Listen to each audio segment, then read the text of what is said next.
He's everywhere all at once. Thank you, 1992. Oh God. Thank you, BBC. Seems so distant. Oh, it was another world. It was another planet. May as well have been another dimension. Which in quantum terms it may have been, you know? Yeah. Who knows? Hang on, 1992, I think Prodigy was singing about another dimension at that point. When Yeah, I think they were. My God. Well, you want to be careful with those other dimensions, as we know. Yeah, you never know what's in there, for one thing. Yeah. Something big and red, apparently. Big red claws, yeah. The minute that bit's so cute. It reminds me of that scene from Legend. You know, when Tim Curry's character walks through the mirror. I mean, I immediately thought, oh, is this going to take a turn? Is this actually going to be like Tim Curry's Darkness character?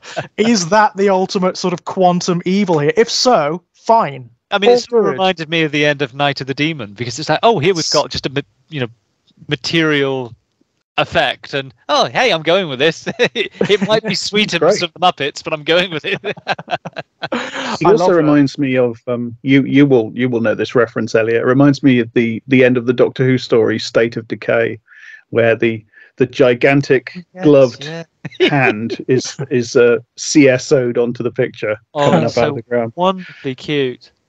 Yeah, it's so wonderfully cute, that, because how do we do this thing? Oh, right, okay. Oh, that'll work. Yeah, that just defines this film, though, doesn't it? It's like it's just so in love with everything it does, and it doesn't care if it's got the budget to do it like terribly convincingly. It doesn't care. It's just going to go for it. And I have to make a confession early on that although I don't think this is John Carpenter's best movie, it is my favourite of his. Yeah, it's so entertaining. I really love it. I mean, I imagine The Thing is probably his most competent, technically competent and brilliant film, and probably objectively the best.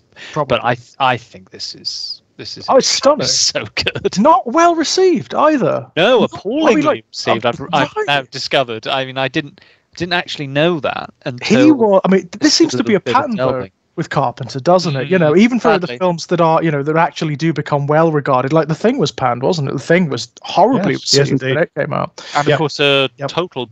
I mean, it was saved by video, wasn't it? Because it was a total box office failure as well. Complete failure. Yeah. The advent of video really just put it on the map. I'm glad to say. I mean, I remember The Thing. I remember my cousin, who I've mentioned before, because he's 10 years older than me, and we're both only children, so it was practically like having a sibling. Having a copy of The Thing. That's a one to watch for your kids. That's a one to watch. Well, I made the mistake of because he used to say to me when I used to go, because when we used to go over to my aunt and uncle's, he was a teenager, he was out and about, but he was quite sort of indulgent, so he used to say to me, if you want to just like hang out in my room, fine, just don't get your greasy fingers on everything and don't touch he'd just recently got into things like CDs and stuff. CDs were just available. He said, don't touch those things. He said, but you could put on films.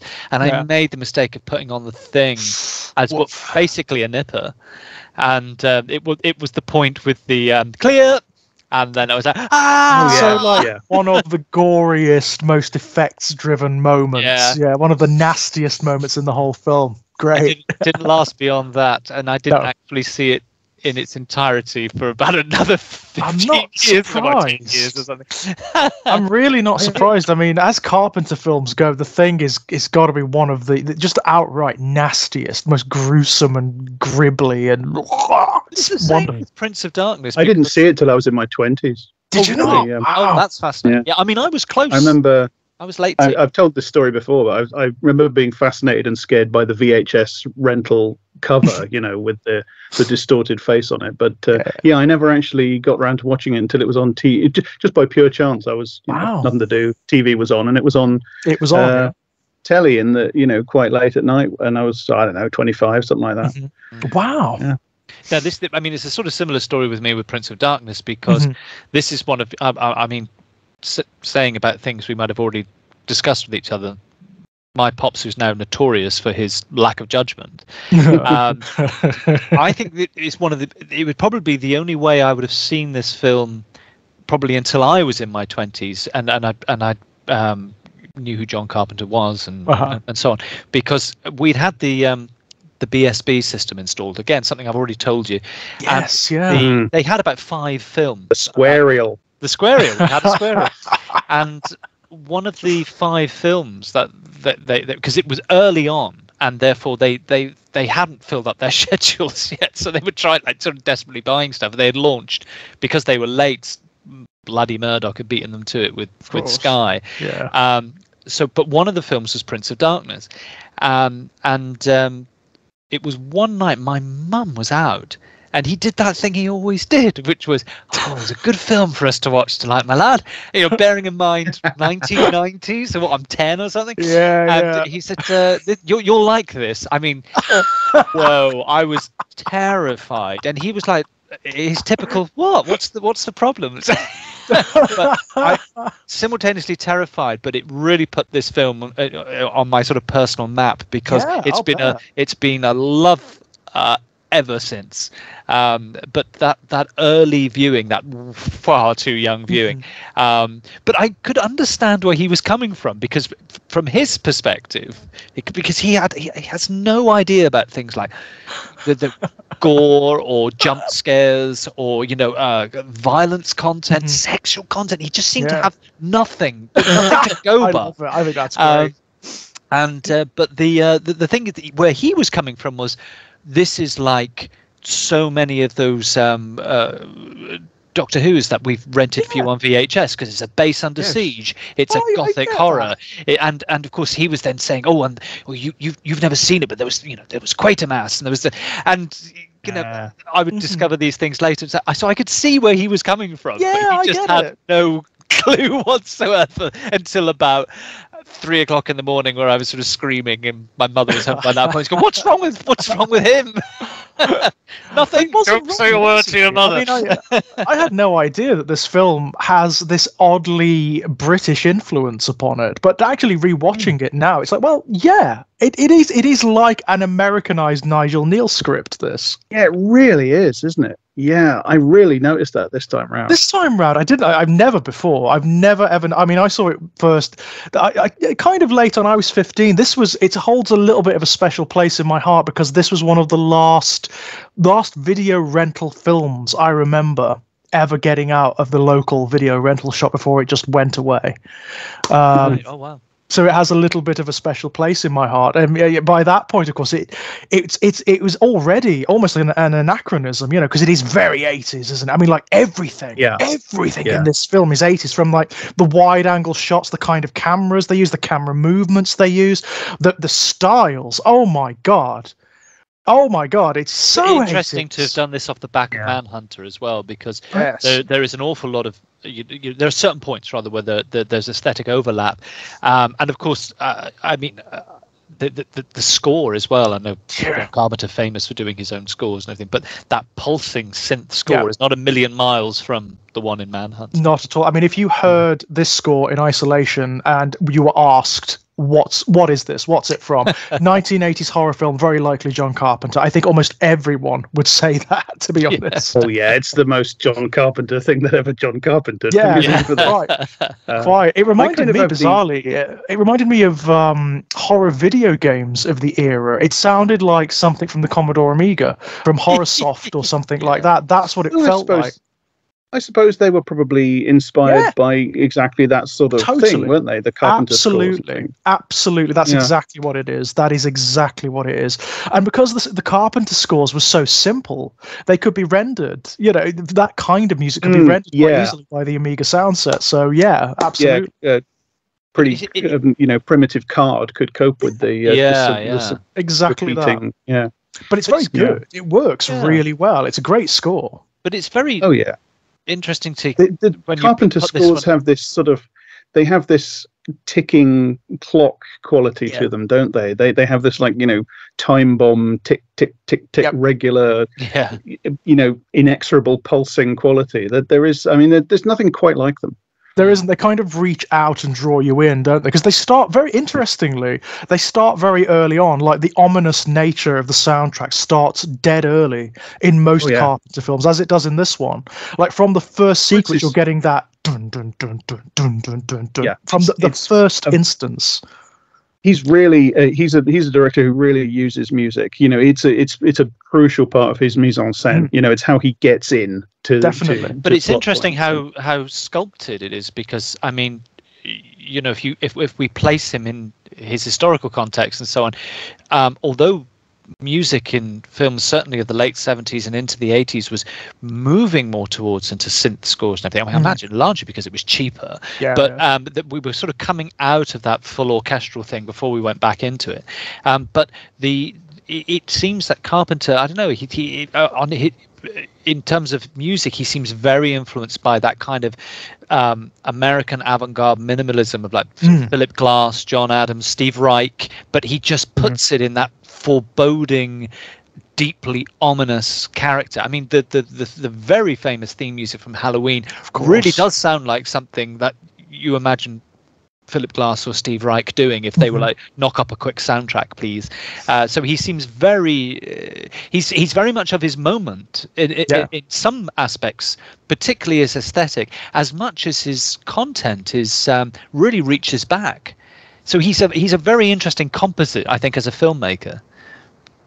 Yeah, it's interesting, isn't it? You can see so many influences in so many of his films. I mean, the big one we spoke about briefly was Big Trouble in Little China, of course, which is it's a roadmap. That's a roadmap of every cinematic and TV media influence that he's ever had, all just drawn together.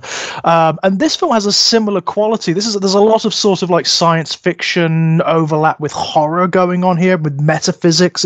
It's really interesting. But the really striking thing about grab coming bag, right back off the back of, say, China, Big Trouble in Little China, is this is the film where he's almost back to square one. This almost feels like an independent again. It feels like Assault on Precinct 13 or Halloween. The money's gone. He's going back to his sort of tried and tested coterie, which includes that one very well-known character actor that he can bring in. But it's like this is a film. You know, he's penetrated the studio system. Now he's back on the outside. It does feel that way, doesn't it? There's an indie quality to this film, and it's largely because of just the lack of budget. It's how much did he make it for? Like $3 million, something ridiculous like that. It's rather like Assault on Precinct 13 and Halloween in that respect. It really serves it. Yeah, it's lovely. Yeah, totally. That feeling of amateurishness and indiness. It's part of why I love this movie. Absolutely, it's part of the quality and the texture of it, and that relates to the ideas as well. Because if this had a bigger budget, there would have been more control, and there's no way he'd have gotten away with playing with the ideas that he does and the way that he does in this film. Like, it would have been more structured. It would have been more like studio format as a horror film. And this, I mean, looking at this contextually, there was no one doing films like this at that time. No one doing films like this. It's a very unusual film for it. Isn't it weird? Like, I love the thing that got me this time round about this film is just how unabashed it is.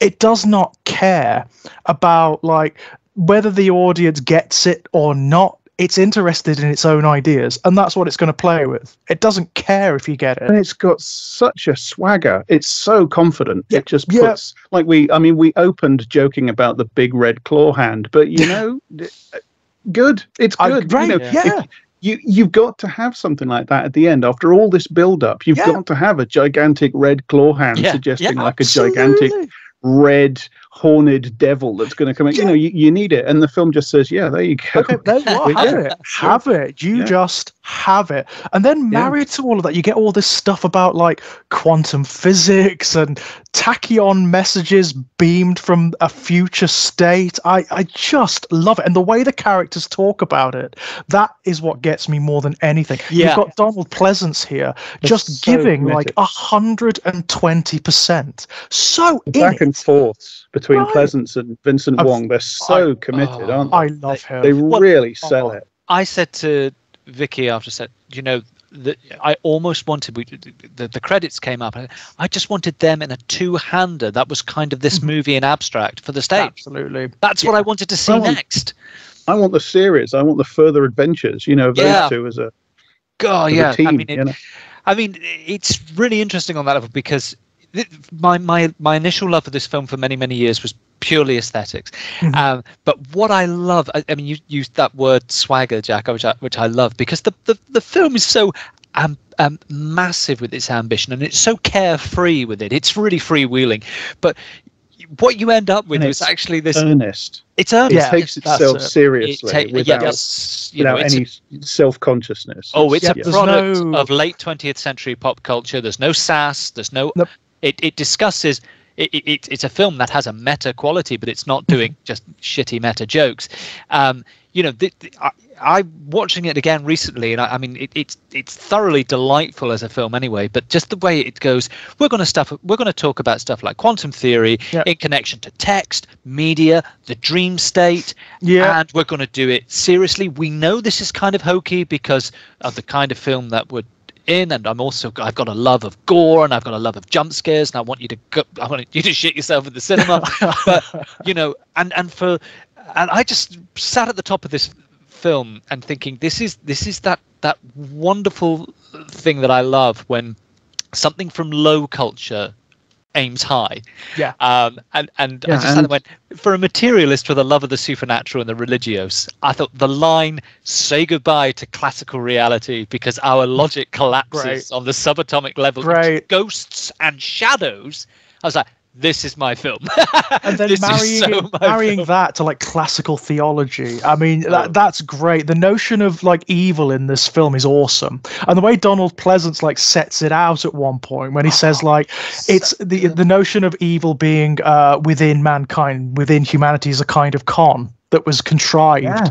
That's great. And it's great because he's actually tapping into attitude to religion is really fascinating. I mean, that's pure Fourth Lateran Council stuff he's going on with there, isn't he? I mean, that whole way the Catholic Church said, oh, no, the devils and evil, they're created good in nature. They just become evil by their own actions. And he says, yeah, we lied to everyone. Yeah. And I love the fact that like Pleasant's character is wrestling with that too, because he finds all of this out at the beginning of the film, of course. So he is having this enormous crisis of faith and metaphysics, which is brilliant. And it's all in Pleasance's performance. It's all in his conversations and that incredible intensity that he brings to everything. It's like he doesn't like how he does that because it's something just so innate to him because he does it in pretty much everything, where he brings this kind of weird intensity, but and there's a sort of quiet strangeness to him as well. But you totally believe him. You totally believe him. He is so sincere in this film. The character is so sincere. And, it could have been so easy to make this ridiculous, to make it almost like, a comedy character in many respects. And, or incidentally, without deliberation, making it just so over the top and ridiculous that it just doesn't work. But somehow, married to everything else, because you've got Victor Wong as well, also being really big and intense and brilliant. It just works. Like that final sequence when he chops off like the possessed woman's arm and he's like saying Latin and he's like, it's ridiculous. It's absurd, but it works.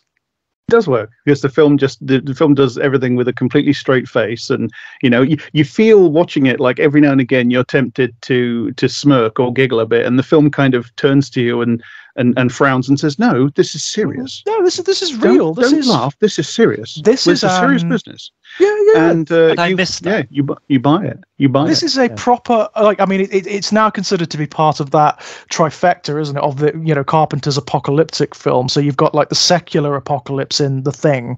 You have this one, which is the almost like it's an odd one, this, because it marries the two. It's got that sort of secularism married to classically religious apocalypse, and then you get In the Mouth of Madness, which is the Lovecraftian apocalypse. Utterly wonderful. I mean, it's going to be really interesting actually discussing In the Mouth of Madness in context with this film.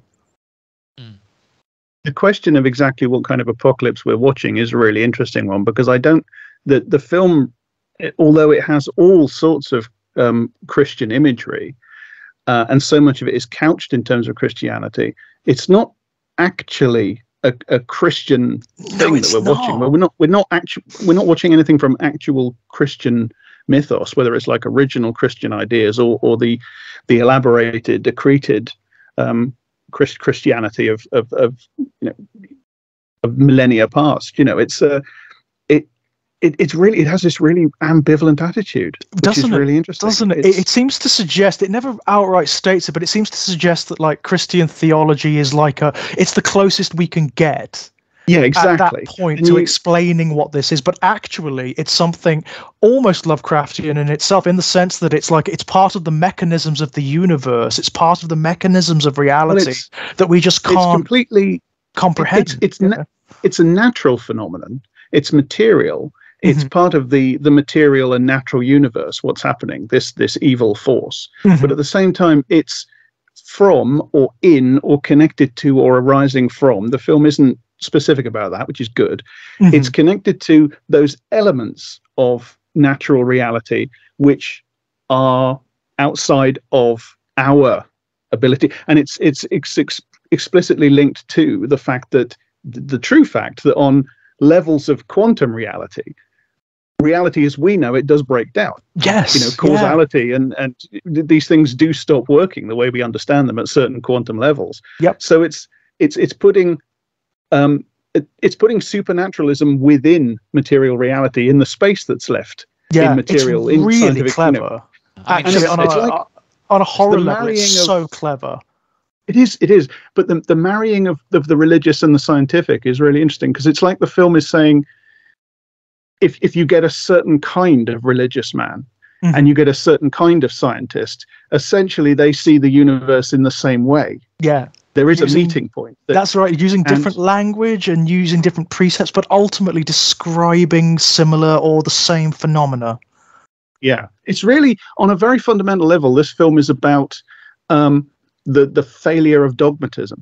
And it's that in a negative way. In a positive way, what it's about is the necessity, the absolute crucial necessity of people who work within belief systems but are not dogmatic about them, are imaginative enough to reach out and take in ideas from all other sources of knowledge. Because the central pairing that we love so much is the scientist and the priest. But because they're both imaginative people and non-dogmatic people, they can find between them, and in tandem, they can find an understanding of something that's kind of bigger than most. That's of course made more. That's even made almost explicit at one point. Obviously, that point where he's saying about Catholicism has put a gloss on reality, the reality that they themselves got close to understanding through that lens, and then. Because where we are in the film, you get the empirical reality that we understand via the scientific method, and then the film says, even this isn't far enough advanced to frame the realities of what we have termed the supernatural. So we bring these two, as you say, imaginative people together who are basically interpreters. They're just using different methods of interpretation, and it is their union, their synthesis, which is helping get a little bit closer again and get a little bit closer again. But I think that's the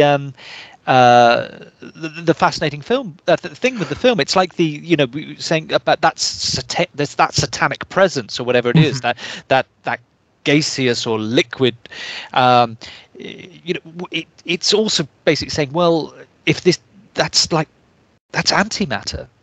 We're looking at this as antimatter, because it's the negative of everything that we hold to be in our material secular universe. And of course, then brilliantly, he just uses the most obvious symbol, but it works, which is he uses a mirror.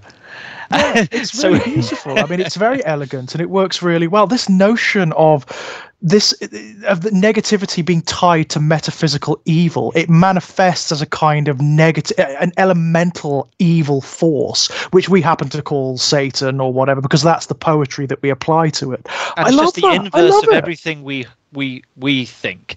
Yeah, and that's reflected in the way that the quantum theory element of the film. As Jack said, it upends observable reality. So these things just dovetail really beautifully in the hokum of the film. The metaphysics of this film is so much more complex than most people give it credit for. Yeah. I mean, it is really, really complex, and it suggests a kind of horror that Lovecraft suggests, which is the horror of the unknown. It's the horror of the gaps, the empty spaces that are created by things like quantum theory, you know, which Donald Pleasance says, of course, that's where he lives. That's where this darkness comes in. I think it's so clever. It's so clever because it makes it unknowable. It makes it ineffably mysterious. You can't get a grasp on it. You can't get a bead on it. And that is always so much scarier. Yeah.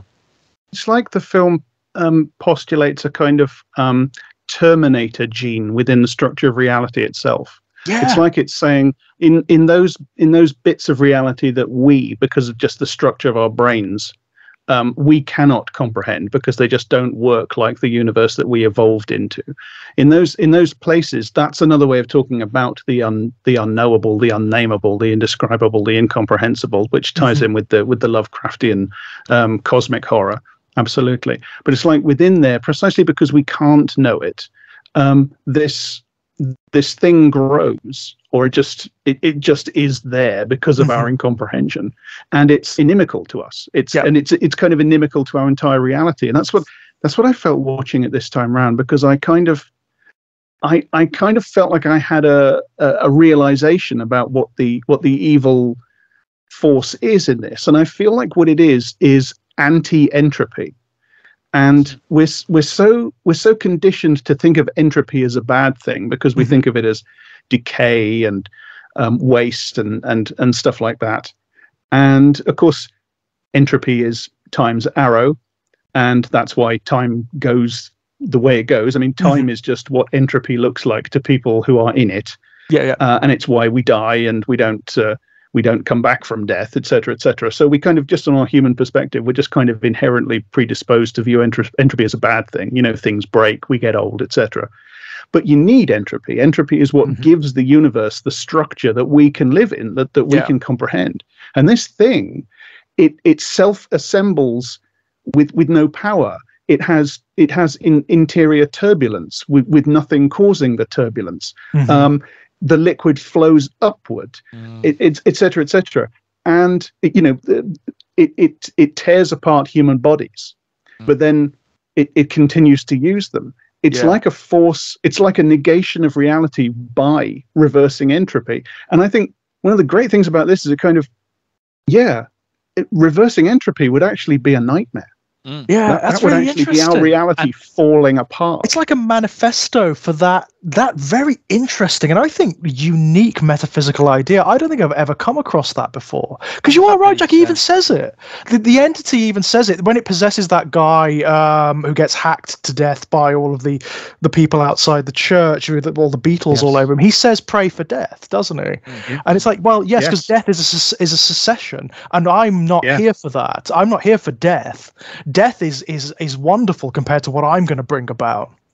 And it's also it's dressed in the imagery that we recognize as being horrifying or evil, but it seems that's all it is. It's just dressed in that imagery. Isn't that's the feeling all the way through, isn't it? That it's not literal. What you're seeing isn't literal.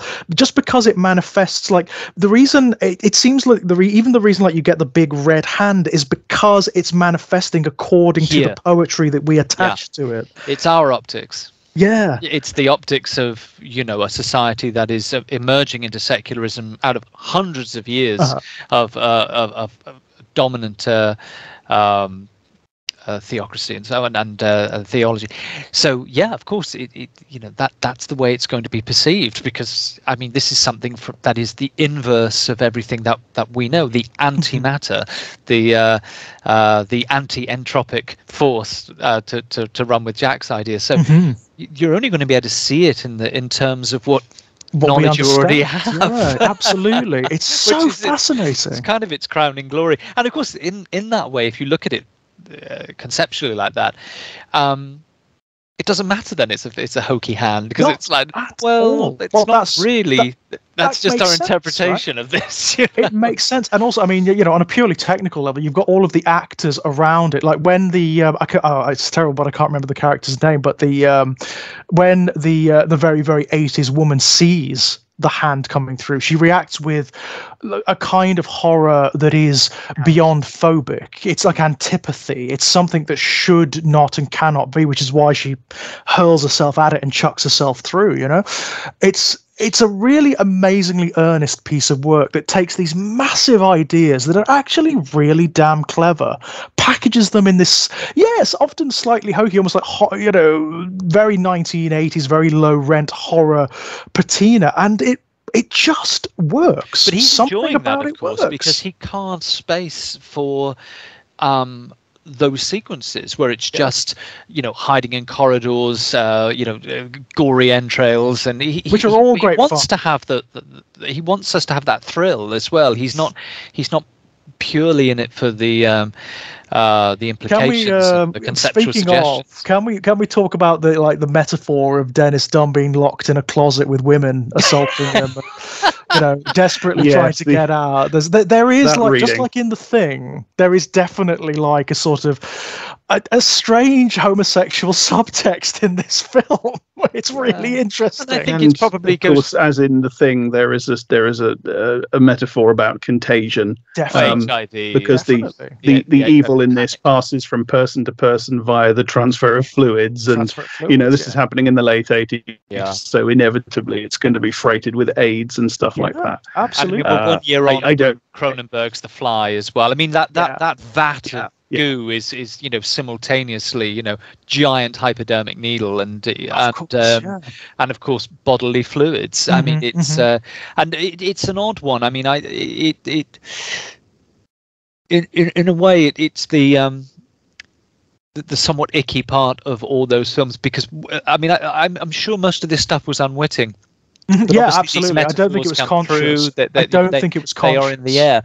But I'm also quite fascinated that with Cronenberg and Carpenter and others, at the same time, nothing brought them up short to maybe thought, what is this I'm playing with? And is it actually useful? Because as much as I adore this movie and some of the other movies I've mentioned, they are as I say, it could be unwittingly, but these are smart guys. They they at least know kind of roughly where their movies are going and what they're implying.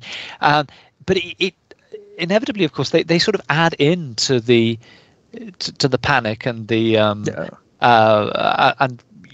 really the sort of the terrible stigmas that then were endured by people, because that's the imagery they're playing with.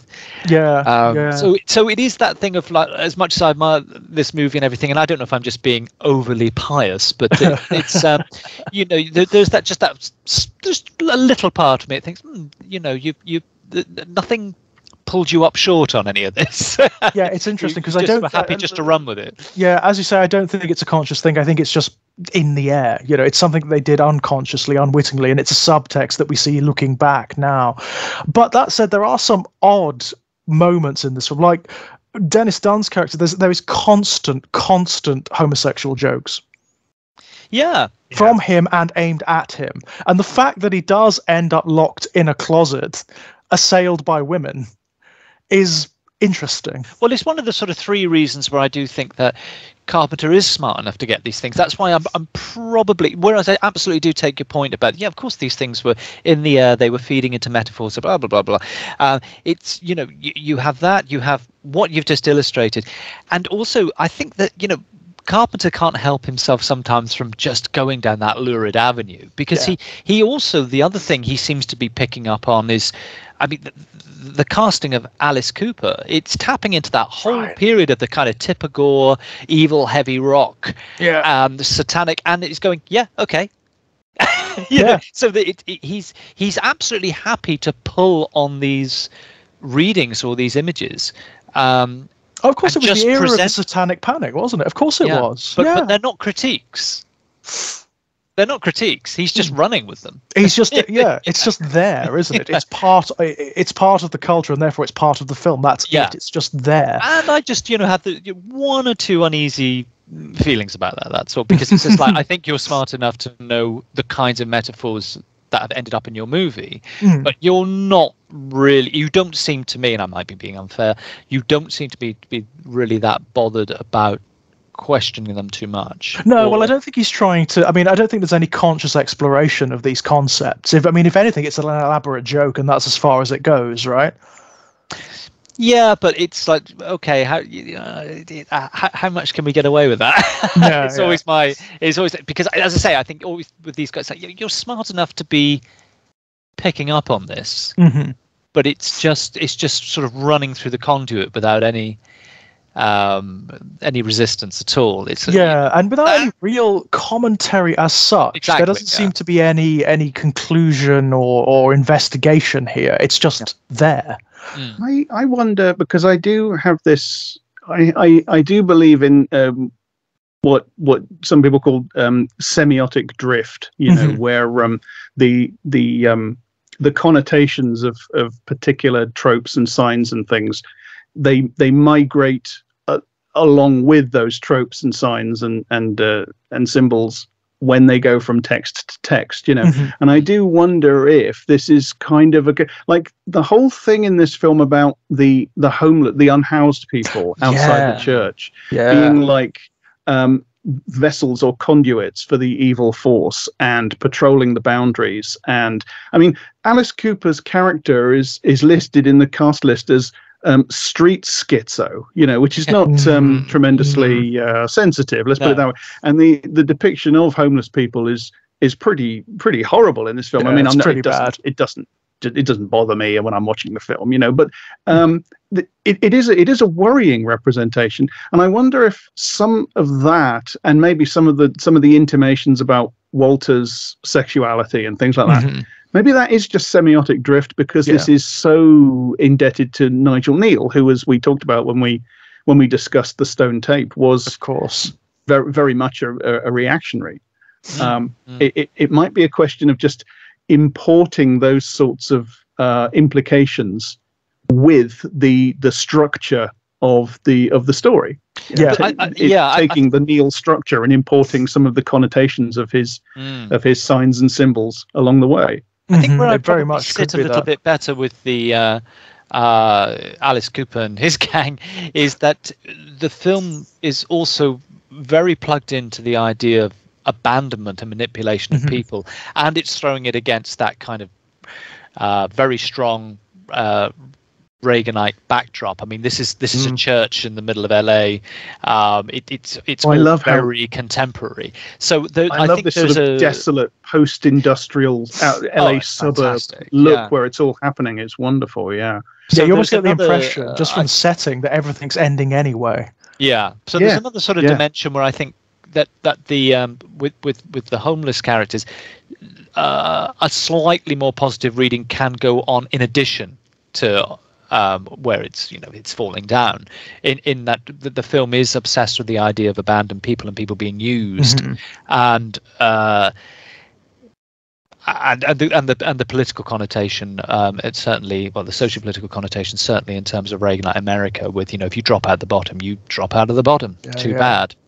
At least they're actually visible in a movie, even if they are presented in a certain way. So I think that one's a bit. I'm sort of ambivalent on. Yeah, because me too. There does seem to be some criticisms of not of the homeless people themselves, but of the systems that allow them to come to that state of disgrace. I mean, if you look at the fact that they're wandering around the church for one thing, and the fact they're locked out of the church, and that you get that one sequence where one of them comes up to Donald Pleasance and is obviously possessed at that point, but he reacts with disgust to them. I mean, that's kind of interesting as a commentary. I mean, effectively, even though they are being manipulated by another force has come in and created a society. Absolutely. I mean, a hierarchical society, but they have been welcomed by something. Well, no, yeah, this is almost they're your cast off, but I'll take them. Yeah. I'll take them in. Yeah. it's like they're vulnerable to the alien. Yeah, absolutely. Yeah, it's like they're vulnerable to the alien program, as it were, by virtue of the fact that they've been abandoned, cast out of by the church, of our society. Yeah. And loneliness and isolation and abandonment of people, that's just like everywhere in this movie. Absolutely. It's almost, again, it's this notion of like evil getting in through the empty spaces, in the right? personal relationships as well. Right. So where there's a vacuum of identity, where identity has been stolen away or denied by neoliberal capitalist 1980s society, well, it's going to get in there, isn't it? Yeah. And that kind of permanent purplish sunset that it's in, evoking the rapture, and also because of just the damn heat of the place. I mean, California is basically a desert. So as you say, there's always a sense of endings. Yeah, but from like even the metaphysics aside, there's something about this film that makes it feel like things are ending anyway. It's almost like well, it doesn't matter. It's going to happen. Entropy is here regardless. It's always going to happen. And of course, that's something the conclusion of the film demonstrates. Well, that teleological 1999. That's it, guys, unless you're listening to our tachyon transmissions. There's nothing you can do. It's almost, I mean, when you look at when you get the full transmission at the end, it's almost like, well, by sending the message, they inadvertently brought about this situation. So it's an inevitable cycle. There's nothing you can do about it. It's just been slightly reset, hasn't it? The events of the film have changed the exact details of the coming apocalypse, but it's still the coming apocalypse, and that ties in with the discussion of Schrodinger's cat. I think earlier in the film, where you get the discussion of essentially you have the discussion about depending upon whether or not a subatomic particle has done this or done that, decayed or not. And released it's a lump of radioactive material that has a 50-50 chance of decaying or not decaying and releasing a subatomic particle, something like that. But it's exactly 50-50. And so the cat in the box it's neither dead nor alive. It's both at once, because its waveform hasn't collapsed, because we haven't observed what the particle has done. Well, the end ties up with that, doesn't it? Because it's like the apocalypse, it's there, but the exact state of it has yet to be determined, because we haven't looked yet. Yeah, it's there in potential always, and it cannot be undone. It will just by being observed, it will happen. Yeah, and that ties into this whole sort of visual element of the film. The fact that the evil manifests through mirrors, that it's coming through mirrors and everything. It's really interesting. Really interesting. Again, it's a much cleverer film than like its aesthetics sometimes suggest, or that people take it for. Yeah, I mean, inevitably you get the what's the word I'm looking for? I read some of the criticism of the time. Is basically where I'm going with this, and it's frustrating criticism, because it's like you're basically going on the accoutrements of the genre, the signifiers of the genre, which you've already put in a box, and that's it. That is as far as you're willing to push into this. So many of the reviews were in that kind of sneery, what the hell is this, and but they got nowhere near it. So it was kind of auto-satire in many respects. When people do that, when people approach texts like this with the pre-existing, the a priori assumption that a story that features zombies and people spitting poison and et cetera, giant red hands and so on, when they go with the a priori assumption that stories like that are just sort of worthless, mindless hokum, what they're not open to the text. They've foreclosed upon the text. It's like, and it's no different really to going to any text with the a priori assumption that because of its genre trappings, essentially, it's therefore necessarily worthless. Like you could do that with anything. You can go to art films with that. Because they have their own genre tropes as well. You can go to literary fiction with that, because that is a genre and it has its own tropes. But people go to certain genres, and horror is particularly one of them, with that a priori, because it has these things in it. It is not, it's not saying anything else. So when they see the film actually discussing some of the very interesting ideas that it does discuss, they interpret that as pretension. It must be, because it can't actually have anything to say about things. They interpret the ambiguity and the refusal to collapse, down on one side or another of what these things mean. Exactly. They interpret it as incoherence. They interpret it as the film having nothing to say, and it's basically prejudice. It's basically genre prejudice. Cliches are stacked high as well. I mean, you can literally pick the words out of a word bank, can't you? Oh, with incoherence, schlocky, whatever. There it is. It's they're stacked so high. There's from the reviews I read, the contemporary reviews, there's a great lack of any kind of attempt to engage with the text. That's it. Like on any great degree.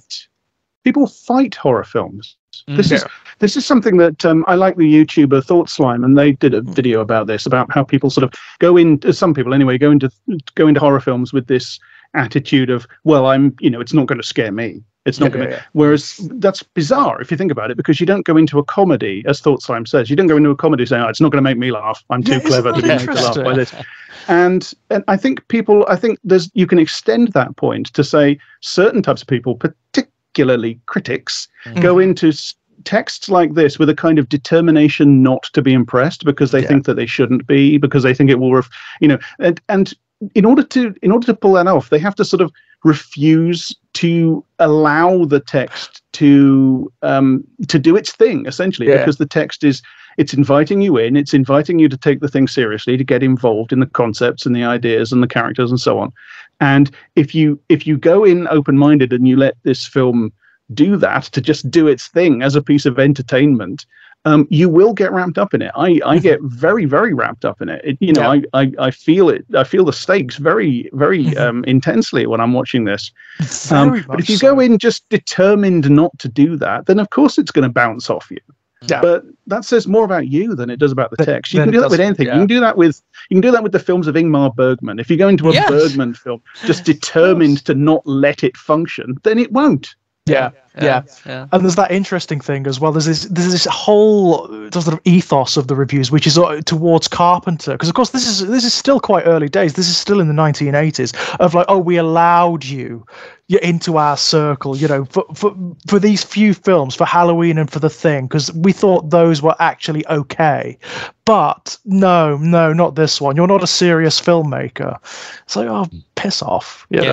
One of the most interesting filmmakers of the second half of the 20th century. I agree. And also the archaeological strain in this movie as well, in terms of previous horror, and not only the kind of wonderfully schlocky horror that he loves as well, but things that those same critics would probably value rather more. I sat there watching it thinking, well, obviously we've got The Exorcist. We're taking The Exorcist to another level, in a sense. We've got images from Orpheus, the Jean Cocteau movie. We've got The Shining, of course, the repeated text. We've got La Jetée, a warning being sent through time. And the other film that I kept coming back to, and it made me chuckle when I realized that there was a certain kinship between these two movies. And this is another film which is schlocky and very much of a perceived as a particular kind of type, which plays these wonderfully ambitious games, and they're not all that dissimilar to what is being discussed in Prince of Darkness, and that's an old Cushing and Lee film called Horror Express, playing with very similar stuff, and it's a film I also really adore as well. But again, this very, very ambitious notion about talking about, it almost goes into sort of Van Daniken area, the extraterrestrial gods and things like that. Right. Christ as an extraterrestrial. And things like that. Throw that in. It's so delicious. By that point, it's like a French stew. He's just adding ingredient after ingredient after ingredient, and he's getting away with it. It's working. and it's working because it's enthusiastic. That's why it's working. It's because the film loves itself. It loves its own ideas. Everybody involved loves the ideas, and it expects you to. Hobby horse, and I know it's something because I'm a curmudgeon, I groan about all the time. But this film exemplifies the fact that, as you were saying earlier, George, if this is very much a product of late 20th century popular culture. Because if it was a product of early 21st century popular culture, they would be making excuse after excuse for any of the things they put in, with winks to the camera, sassy dialogue, breaking the fourth wall, and this doesn't.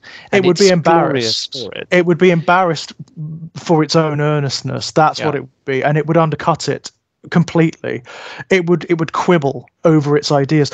I just love the conversations in this film. I will watch them again and again and again between these students and academics and priests, and the things they talk about and the way they talk about them.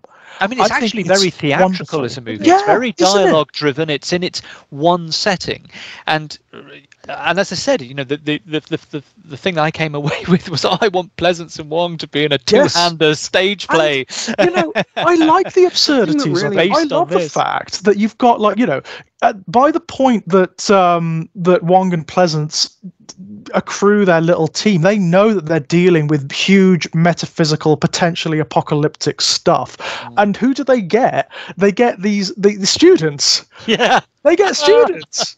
It's great. They get the people that are available to them, because that's all they have. These parallels with the homeless people, really. I mean, both forces are getting whoever's available to them. I mean, it's quite manipulative in its way. Yeah, it very much is. I mean, and they must know, certainly Pleasance knows that he's putting people in danger to a degree. But of course, the stakes is just so high. It ties in to an extent with what I was saying before about these two guys being certain types, a certain type of a scientist and a certain type of a Christian, non-dogmatic, sort of on the outside. You get the feeling in the opening montage, for instance, where you see the Pleasance character talking to bishops or whatever they are. He's sort of desperately trying to convince them. You get the feeling that he's very much on the outside of this organization. Yeah, absolutely. Yeah. And some of the conversations about Birak, Wong's character as well, indicate that he's kind of considered a bit odd, a bit out on the sort edge. Of on the fringe of science. Yeah. So these guys do not have big official organizations that they can call upon. They don't have institutional support. No. Which is one of the things. And I think dramatically, I was saying in the chat that Carpenter really sets himself a very tricky, delicate task here, because he's dealing with such big ideas and such way out ideas that it would be so easy. It does fumble a couple of times, but for the most part, he really does perform the balancing act incredibly well. There's very few moments where it gets too cheesy or anything like that. And I think it's because what we're watching is the process of people learning things as we learn them. Yes. And they're getting incomplete information in the same way that we are. And when they talk to each other, they're debating, they're thrashing out ideas. They're saying, what does this mean? Yeah. And we never really get anything more than people's ideas, even from the priest. Right. What we're getting is his interpretations. So it's a dreadful thing in the modern horror movie. You always have the info dump because they desperately want to explain everything. They want to tell you exactly what the demon is or whatever. If they remade this, that info dump would come in the form of conflict as well. That's something I love about this film. There is a startling lack of overt conflict between the characters, despite their differing ideologies. Yeah. I mean, Walter's a bit of a dick, but people don't. People react the way we do react to somebody like that. We just kind of roll our eyes. We don't get into a shouting match with the guy who's a bit of a loudmouth in the team. No. We don't. We generally tolerate other people, even the ones who piss us off sometimes. Yeah, and there's a subtlety to him as well. Real. I mean, like he is an overt dick, but you always get the impression, especially when he's trapped in the closet, that like he's doing it when he's afraid or when he's nervous. Oh, yeah. He starts telling like off-color jokes, doesn't he? Where to the women who are possessed. Yeah. It's a defense mechanism, right? It's very psychologically real as well. I mean, that's why you don't hate him, because he's. You would if there was a remake. That character would be hideous. Oh, insufferable. He'd be insufferable. He would be just hideously negative. Yeah, well, we saw this exact thing in the Poltergeist remake, didn't we? Where they make the sort of the team of parapsychologists. You know, they make one of them just a complete hateful, dick for no reason hateful. Yeah, this is where we're in our early 21st century script 101 crap. You know, where every structure is a template. I think Jack made that exact point in the Poltergeist chat. Oh right, yeah, he made that exact point. So frustrating. It's I mean. Conflict through character, particularly ostensibly characters who are working together.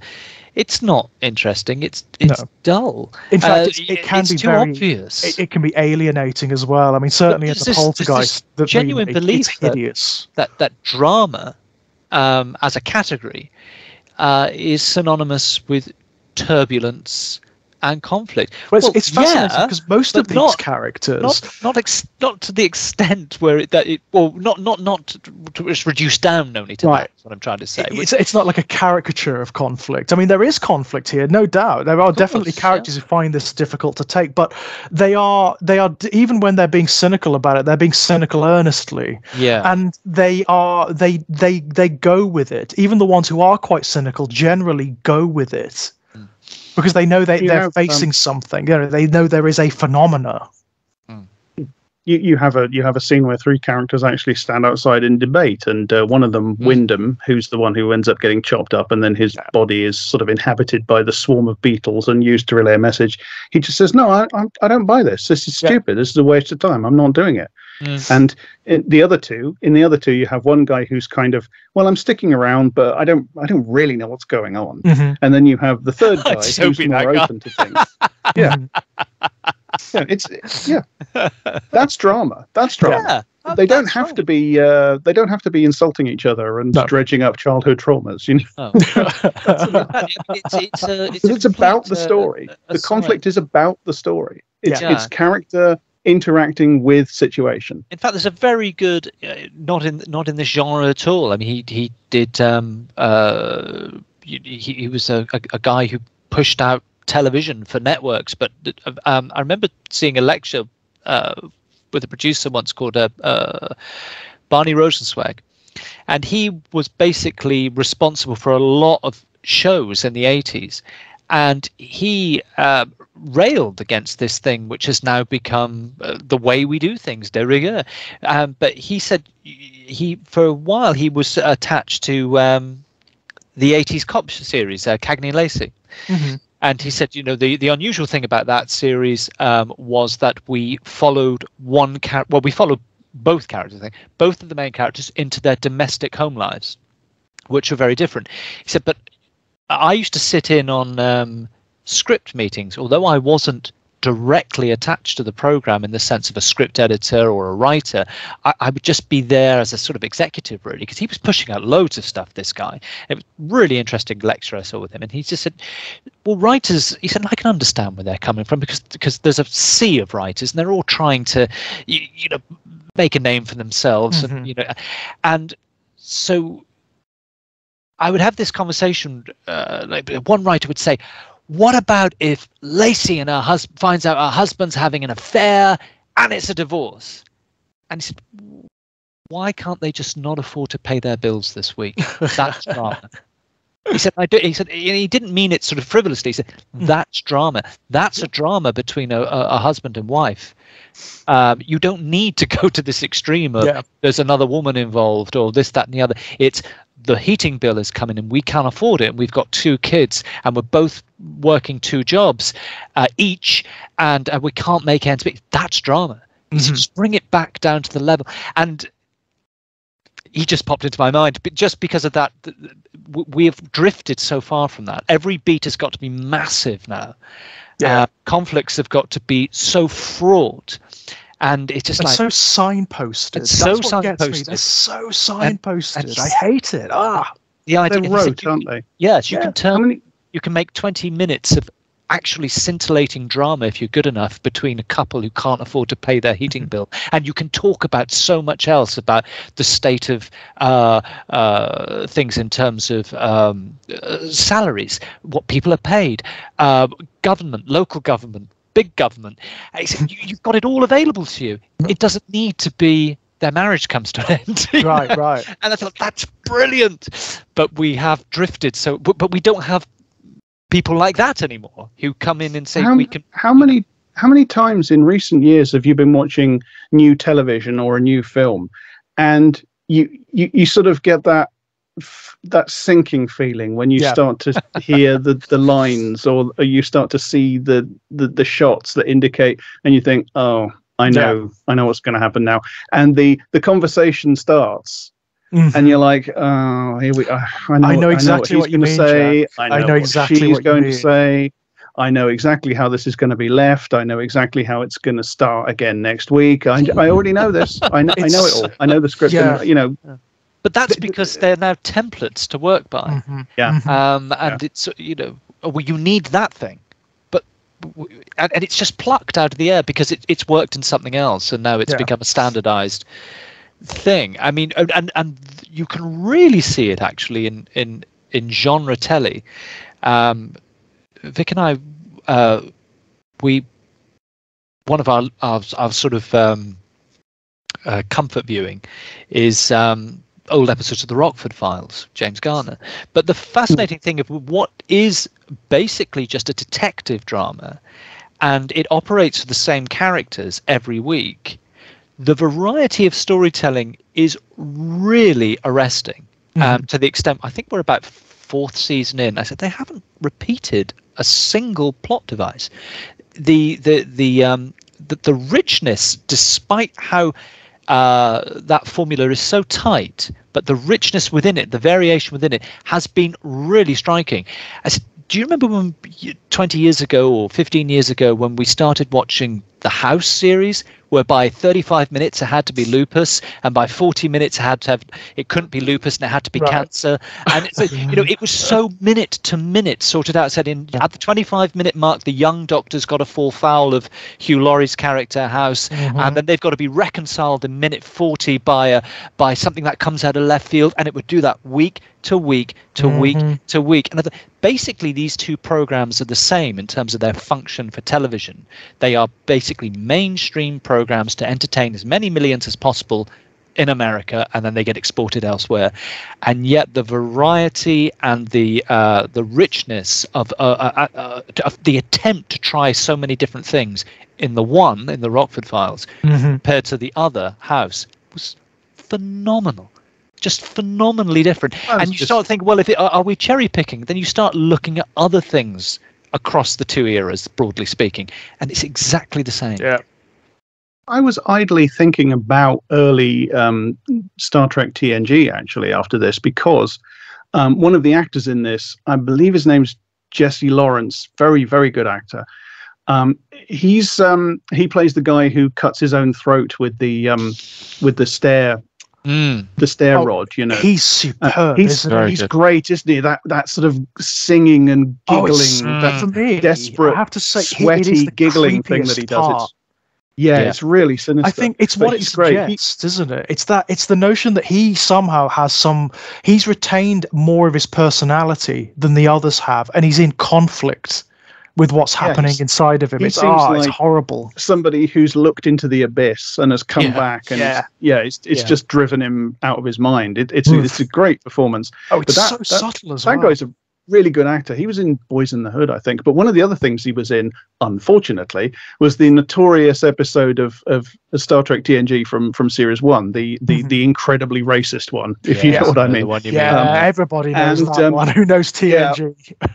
The incredibly horribly ill-judged racist one, the Planet of the Black People, essentially, from TNG Series 1. And he's in that. And it got me thinking just idly about TNG. And I was thinking, for all that first year is, there's fluff after fluff and fumble after fumble. It's very halting, and there's lots of things in it that are silly and ill-judged and so on, not least that particular episode. So if you think about it, the ambition is so incredible. Like every episode is it's doing something drastically different to the one before it. Yeah, and I think it almost ends up with the thing that you imagine it has to be, and it's always governed by market forces. Is that you can't hit a home run every week on those kinds of things, on those shows which have wildly different, even if their formula is very fixed. TNG's formula is very fixed. Rockford Files formula very fixed. So if you try within your formula, no matter how fixed down it is, to do different things, you're not going to hit a home run every week. Well, some bean counters realize that that's not good enough. And consistency has become the watchword. But it's the reduction that comes with the consistency and that paint by numbers formula. And then you end up with things like House, which after about 8 episodes, I was like, I'm out. This is drivel. I find it shrill. You've seen the first few episodes. You've seen it all. Yeah, it's what Jack was talking about earlier. When you get that feeling and you know it's happening, a part of you knows that it's happening. I find it very physical. It's like a visceral feeling. It's what I got from the Poltergeist remake, where I think I messaged you, didn't I, Jack? When I rewatched it, I said, I hate this. Yeah, I hate this. I mean, they did a similar thing with the I mean, let's not beat about the bush. Friday the 13th as a film series is absolutely rotten, but I've got a bit of a love for about the first 6 or 7 because they are what they are. I like the first 3. They are. Can't go much further than that. But the remake of the first film, I mean, the first film is dreadful. I mean, the first film is dreadful. But it's got that wonderfully ambiguous quality that only late 20th century popular culture is going to give you. And the remake comes up with this notion that the reason that Jason can turn up in so many places is that he's made all these secret passages under Crystal Lake. It's like, what?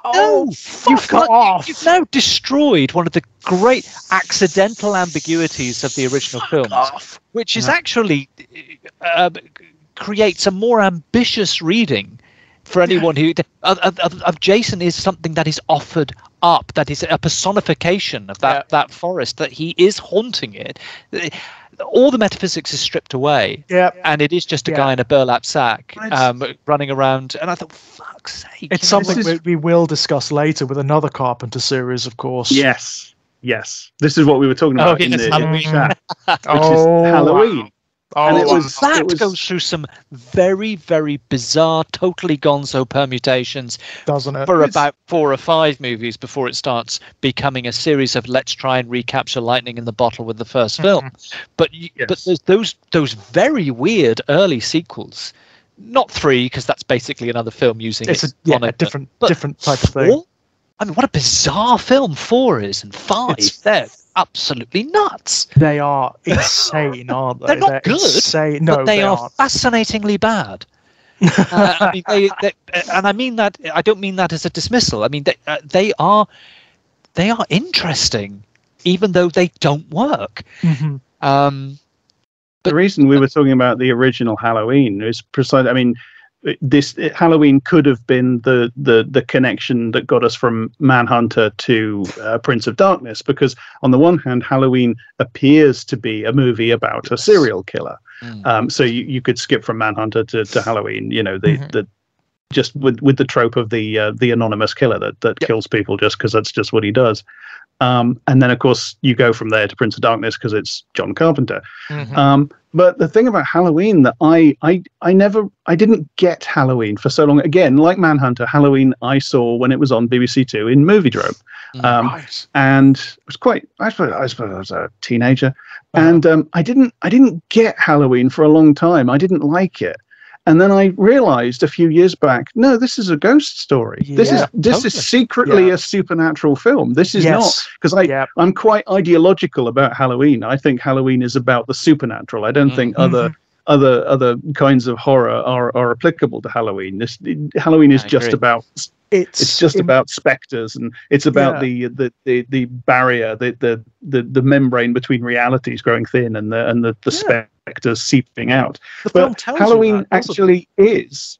Well, I think so. When you watch it seriously, when I watched it again a few years later, I realized, no, this is a Halloween film. It's because I used to think, no, it's not really a Halloween film because it's just about serial killer and it's just happening at Halloween by accident. No, this is a Halloween film because it is about some variety of supernatural being or supernatural occurrence. This is a specter of some kind. Because, of course, Michael Myers, he survives things that he can't possibly survive. He disappears from places and then reappears in other places. So yeah, let's do the same thing. Let's do a remake of Halloween, and we'll reveal that underneath the blue overalls he was wearing like a bulletproof vest, or an iron vest that's why people stab him, he doesn't die. Fuck off. Yawn.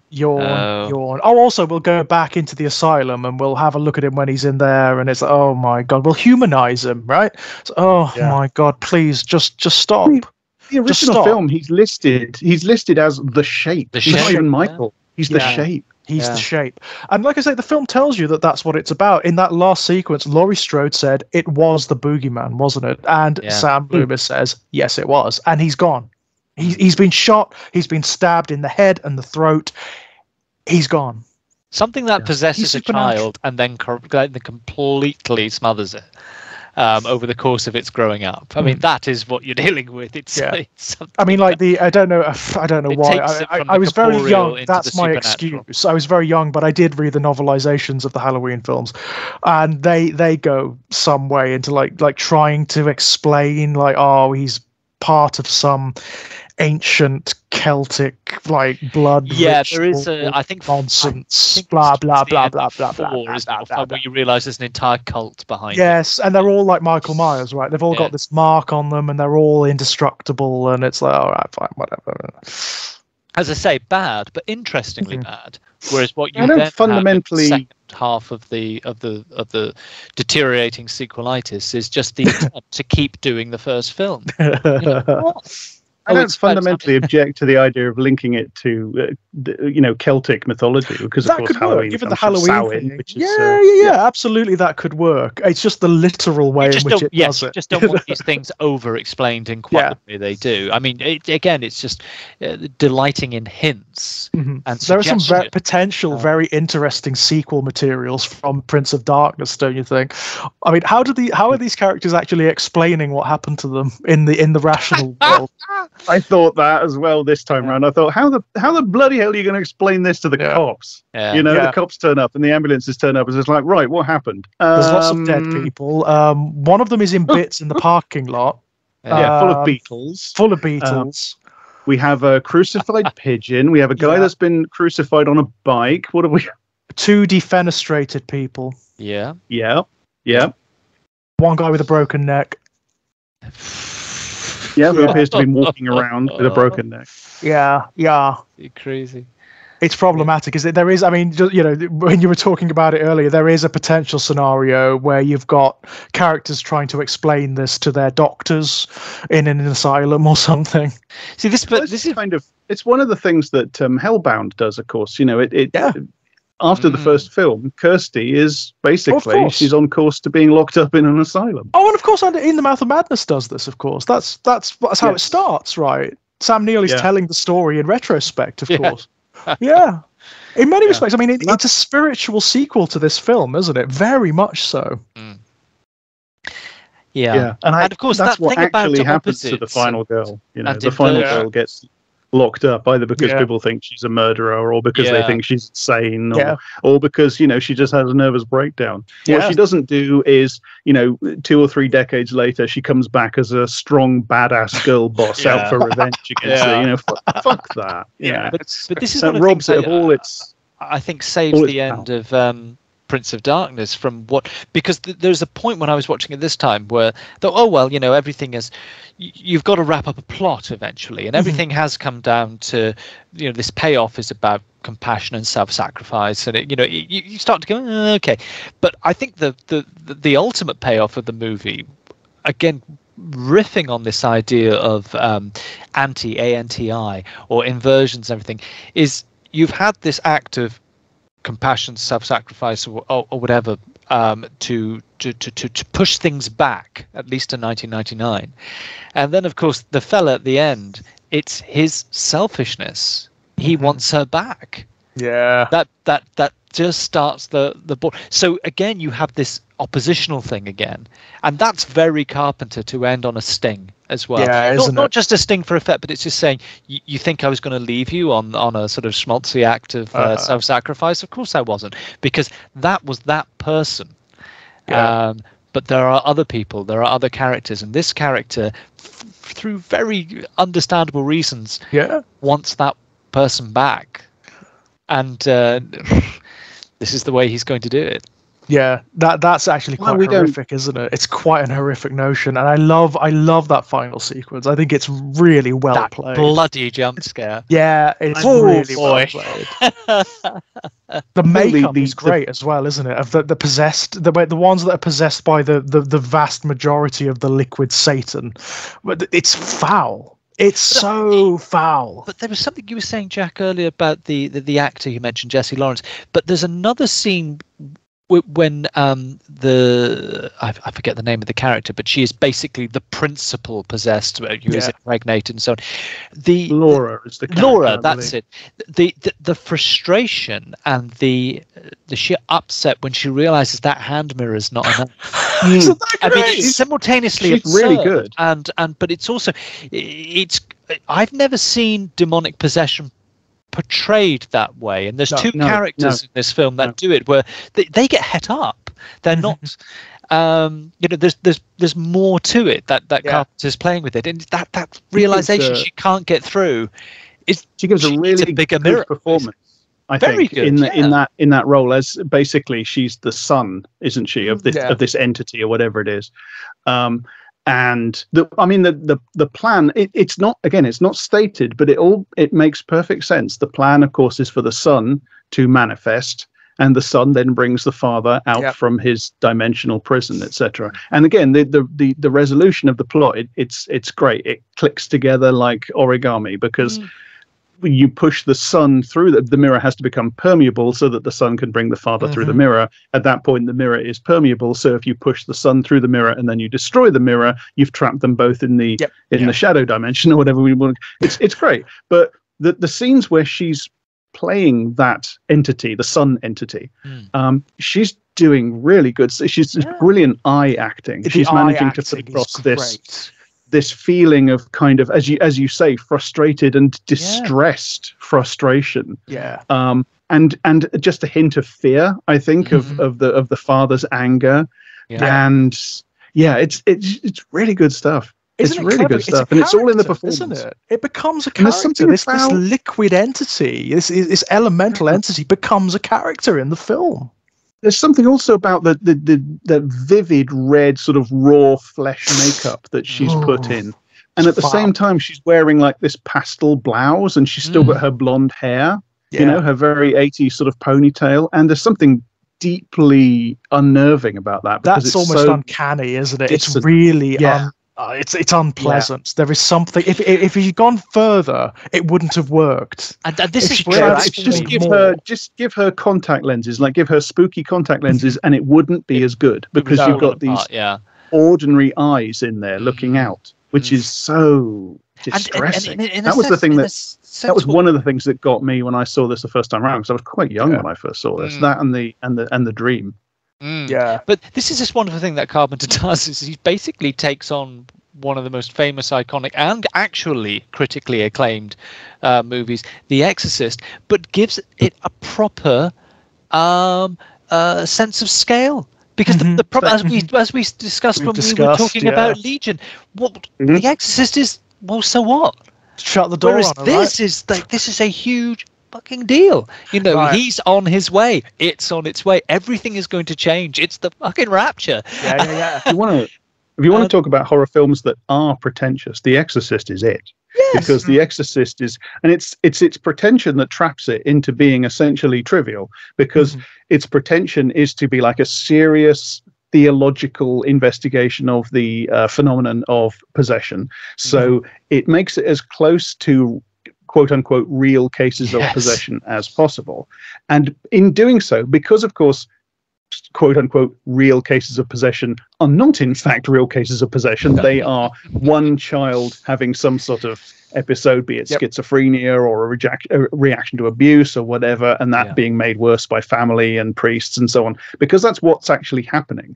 And the film being faithful to that, it robs itself of any ability to have these big metaphysical stakes. It just confines itself to being that this demon is apparently simply interested in making a 12-year-old girl say rude words. Right. This is it. And this is they sit and they sort of pontificate about that, and that's pretentious. Prince of Darkness isn't pretentious. Prince of Darkness is thinking. It's actually thinking about these concepts. And Legion took it on. I mean, what is actually a direct sequel? It elevated that aspect of it by actually saying, no, we're going to deal with cosmic forces. We're going to deal with the notion of evil. And there will be consequences if George fails.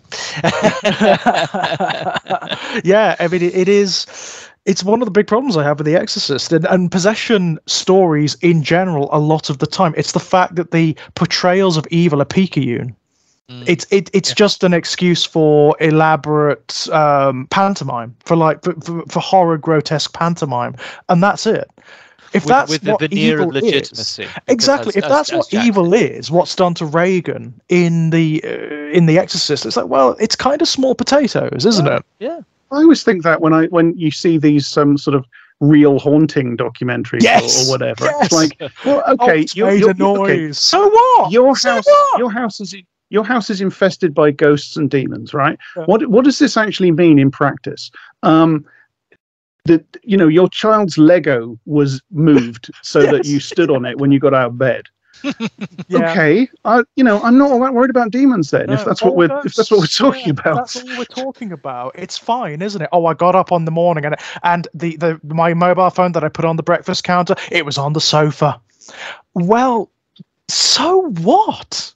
Is that all the ghosts do? Move things around? As I always say, there's a reason that people in horror films don't have cats. They have dogs, but they don't have cats. Because if you live with cats, weird noises and bad smells and strange substances appearing out of nowhere and ornaments that, just falling and being smashed when you're not looking, that's just normal. That's your cat. Isn't it? Yeah. I wouldn't notice if there was a demon in the house. Yeah, it's true. It's absolutely true.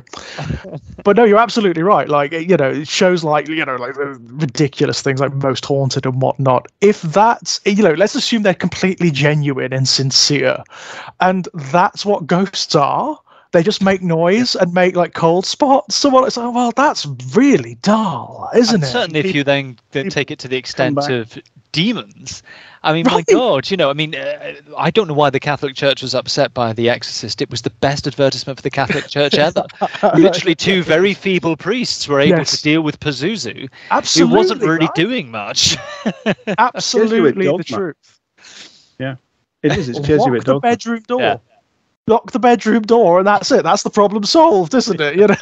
And again, even the quite bizarre, and it doesn't actually work, first sequel, at least it's trying to do many more interesting things. It's a completely nuts film. It doesn't work, but it's trying. But I would rather go back to it than The Exorcist. The Heretic. Yeah, wow, what a film. I would go back to it before I went back to the original. Yeah, I've always had that technical competency and everything. I've always had a problem with the original, and I know this is heresy in horror circles. It's absolute freaking heresy. I could get crucified for this, ironically enough, but I just don't like it. But are the counter arguments really that good? It's one of those that falls into, well, it's good because it's good. Yeah, that's it. It's something you've spoken about before, Jack. When people, who operate within a particular genre or whatnot, feel obliged to say that they like something, even though they don't. Yeah. It's kind of that, isn't it? I find it's a form of respectability. Yeah, you're right. You're absolutely right. I find The Exorcist metaphysically uninteresting. That's the truth of the matter. I just find it uninteresting. It's well made in places and in parts. I think some of its aesthetics are good. Yeah. But I think that's and some of the acting is very good. I think that's really the best you can say for it, to be honest. Yeah. Give me this any day. Give me Prince of Darkness any day. Any day. I think it's just so much more resonant and interesting, and it goes to places that the Exorcist just doesn't. Just refuses to go. As I was saying, I saw this when I was really quite young, because what happened was my parents rented this. From on VHS from a rental store, and for some reason I was a bit of a scaredy cat kid, to be honest. I was a bit scared of like scary movies, and my parents weren't my parents weren't the type to say, okay, 8-year-old Jack, or James as I was then, sit and watch this John Carpenter horror movie with us. Yeah, my dad needs help. Somehow or other, I did. I suppose I was about 8 or something like that, and I did see it. And this really lodged in my brain, particularly like that red, raw skinned face with the staring, distressed eyes peering out, and particularly the whole dream, which is kind of a technological broadcast. You know, it has that grainy VHS quality to it, and the static in the background. It's like on a video camera, and the whole idea of that, like a message, an analog message beamed back through tachyons into the brain, into the dreams. I love it. It's amazing that you've never seen that anywhere else. Concept. And of course, I was watching this before I'd seen any of the things that it's drawn from. I was watching this before I'd seen Quatermass or any of that. I was watching this before I'd seen the several Doctor Who stories that are inspired not only by Quatermass but also by this film, another John Carpenter film. So it's, you know, encountering those later in life, there was this feeling of familiarity because, and maybe I didn't even always consciously recognize what it was, but it was because I'd seen this when I was so young. And in fact, I think this is, I'm not sure if I'd say this is my favorite Carpenter, but I have like a core of Carpenter that I can't really decide between them. And it's this one, The Fog and The Thing. The Fog is a very flawed movie, but I love it. I adore The Fog and The Thing, obviously, and then this one, and then you have other great ones, but it's that core of 3. But it's certainly this is a film that's really etched into my grey matter. Likewise, and I was surprised. I was really pleasantly surprised going back to it again for first time in quite a while for this. Just how well it stands up. There's really very few bits that really the only bit that didn't work for me on this rewatch was the bit where the young woman is tapping messages into the computer. And you kind of have these threatening. Although one of those is amazing. It's like, you won't be saved by your god plutonium. Plutonium. Like, yeah. Wow. That's brilliant. Yeah. But it's got these cheesy exclamation marks on it, and I'm like, oh no, couldn't you have? No, don't do that. Yeah. Yeah. But yeah, that message, you won't be saved by your god plutonium. That's a really fascinating moment. Yeah, whoa, yeah.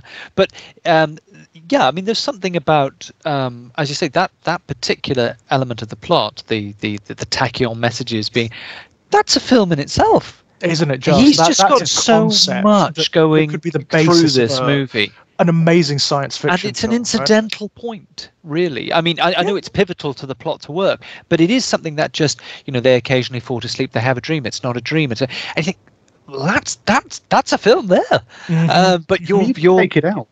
Yeah, you could take it out and you'd still have a movie. This happens like again on this rewatch. You're trundling along, you're into the plot, you know basically what's happening, and then suddenly you start getting, because it's not foreshadowed at the beginning. Suddenly you start getting these weird little inserts, and you're like, what the hell is this? What am I seeing? Yeah. And Walter wakes up, and you think Walter was dreaming that? What? And then it happens again later on, because again the film is trundling along. You think you know what you're in for. You think you know what the stakes are, what's unfolding, and then suddenly the woman who's possessed, she picks up that hand mirror, and the mirror starts glowing, and it turns to she's like, what the fuck is this now? What's happening now? And also it's another very good example. The film does that. We've discussed before, which is the failure of an effect having more of a profound effect than it should. Rather like Bruce in Jaws, the image of that almost scarecrow-like figure moving down between the pews of the church and coming towards the entrance is terrifying, because it doesn't look very good, because it's therefore crude, it's right. What am I looking at? And of course, then when you get the other message, when it gets brought into focus and actually it's her instead, it's the double whammy. I mean, it's so good. But that scarecrow-like, guy on stilts or whatever it is, it's really unsettling. Again, it presages certain things that come much, much later in horror, like in the age of internet horror. It's almost like Slender Man-like. Yes. Oh, we're almost in J horror. It's so the idea of videotape, haunted videotape, emerging through dreams. That's total J horror. I mean, that's incredible. It ties in with something that we've been encountering over and over again in this series, in the same log series, which is the idea of recording and media and information storage as inherently uncanny. We encountered that right the way back in The Changeling, and then through Stone Tape, obviously, which is Nigel Neal, and these things we just feel. Yeah, Barbarian stuff. We just feel that tape is kind of haunted. There is just something about the ability to record and then listen to our own words or the words of others from the past that just strikes us, I think. Or the future with Martin Quatermass, or I should say Nigel Neal, because that wasn't just the stone tape for him. That was an anxiety or an idea, an obsession that carried through, because the hull, isn't it? The hull in Quatermass and the Pit, that is both a recorder and a transmitter, as well as being a spacecraft. It's incredible that this just gnawed away at him. This idea, as a writer of basically ghost stories and science fiction stories and the uncanny, but in one of the first in the age of television as a continual thing without breaks, which really starts in the post-war era. The BBC existed obviously before then, but that continuously unbroken thing of like making drama as well. And he seems to be among the first to sort of realize the potential for that, or it haunts him, and it just starts getting into his work. It seems to be something. It seems to be something that obsesses Carpenter too. I mean, he expresses it often in different ways, but this notion of how information is transferred and then interpreted through media seems to be a consistent thing. I mean, it's even in The Thing, of course. I mean, it's in The Thing. It's a virus, right? It's a biological factor, as it is here. Actually, here you've got all sorts of different kinds of media. I mean, you've got the fluid, which is the weirdest form of possession I've ever come across, where it's like an infection. The fluid is a medium, isn't it? Yeah. It's like something is suspended in there. It's like a suspension. It's being used as it's like evil metaphysical hydraulics or something. Yeah, so weird. And it's the thing about the dream being altered at the end when the waveform has collapsed a different way and we now have a different future. That ties in directly with the wonderful thing you get quite early in the film, where they describe the book that the monks of the Brotherhood of Sleep were writing in, and the way they were rewriting it, not just in the sense of like adding to it, but actually writing over. They were creating a palimpsest. Exactly. They were writing over the previous words. They were trying to change the meaning of the text, like computer documents and like computer documents. Yeah. Of course, again, this is going to find ultimate expression in The Mouth of Madness, of course, where you literally have a writer rewriting reality. Yes, but that image of the vat, the corporeal Satan or whatever it is, again, we're in the 80s, and the strong image that evokes, because so much of the 80s in terms of films, television, we're touching, it's industrial waste. Yeah. It's a vat of industrial waste. Absolutely, yes. Which the 80s as an image was obsessed by. I mean, that would be in everything from kids' cartoons like, Teenage Mutant Ninja Turtles to, that's what it reminded me of, the canister books, of ooze, yes. Yeah. That's an obsession. But then to posit, and they never say it directly, of course, and that's, again, one of the strengths of the film. But which basically you've got is a big canister of toxic on every level. Which ties in, if it's implying nuclear waste, that ties in the mention of plutonium. And plutonium, of course, is it's something that only exists because we have quantum physics. And of course it's a product of absolutely the Copenhagen thesis, quantum mechanics theory. And of course we have the other connotation of Pluto the god. Yes, of course. And of course, it's the underworld. The underworld. and this is who we're being told is coming back. Yeah. Albeit under another name. A sort of female consort as well. So that's Persephone. Yes. Yeah, Persephone in the underworld with Hades or Pluto. Yeah. Wow. Yeah. There's a lot going on here. There is so much going on, and again, it's something that the critics, certainly of the time, and even it does have a cult following now. It's gotten much more plaudits these days than it did at the time. But even now, it's still not one of Carpenter's most well-regarded films. No, as I say, it's one of my absolute favourite Carpenters. Likewise, I think it's brilliant. Honestly, yeah. I mean, it's just got a unique feel. No other film feels like this. No, that whole feeling. Of it taking place in kind of this sun-drenched, cloying, post-industrial sort of suburban wasteland where everything's falling apart, and the church is dusty and dirty and decayed, and the cosmological conjunction that seems to be everywhere in the sky all the time of the sun and the crescent moon, and everything just. It just feels like the entire world is grinding away. Everything feels impotent in this film. It has a completely unique, completely unique quiddity, a completely unique mood. Absolutely. I mean, even like things like the central romance are not.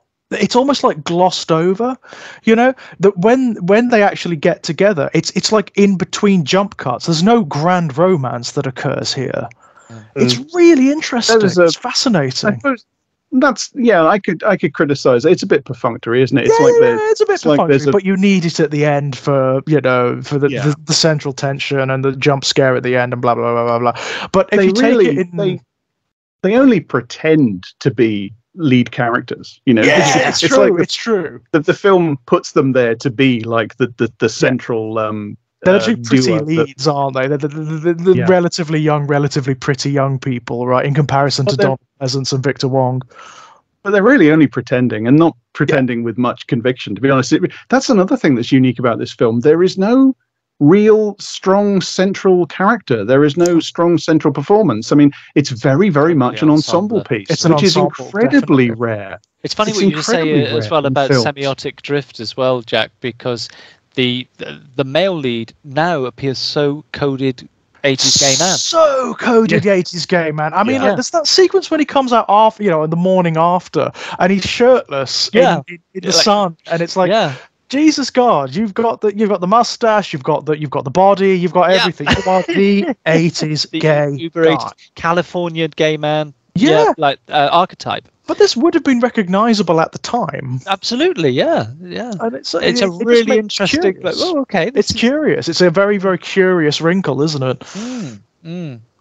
But then the film is dealing with ideas of structure and order and deviation, as perceived, and alternative inversion, breaking away. So again, happy accident or who knows? Who knows? Yeah, who knows? You'd have to get Carpenter on the horn, wouldn't you, and actually get him on here? That'd be great, wouldn't it? It's odd, isn't it? Because actually, in some ways, his is such an odd career in the sense that in many ways what an extraordinarily lucky man. He's been able to put on film for all time things he really, really adores and wants to talk about and wants to put out there, and yet he's been rather, as Victor Wong's character and Donald Pleasance's character in the films, permanently pushed on the outside. Definitely. He's retained this very odd positionality. Then out again. And I mean, considering he's now sort of that legendary status, and as you say, these films have accrued, their critical stock has gone up. I mean, people now love films like They Live or Escape from New York, or whatever. He's always been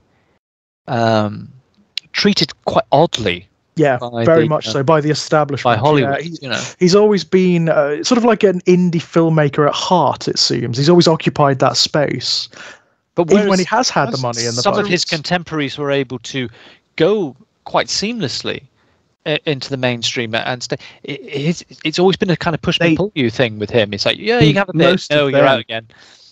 most of them, they didn't assimilate the big studio system. It assimilated them. Yeah, absolutely. Yeah, that's the story. That's the usual story. Whereas Carpenter's never quite been assimilated into it. I love the resonance of sort of Carpenter as a similar figure to both the priest and Professor Birack in the film. Yeah, totally. Within institutions, but not of institutions. Yeah. On the slightly disreputable edge of the institution, where they've staked out this corner where they still have imagination and freedom of thought and not non-dogmatism. Yeah. Mm-hmm.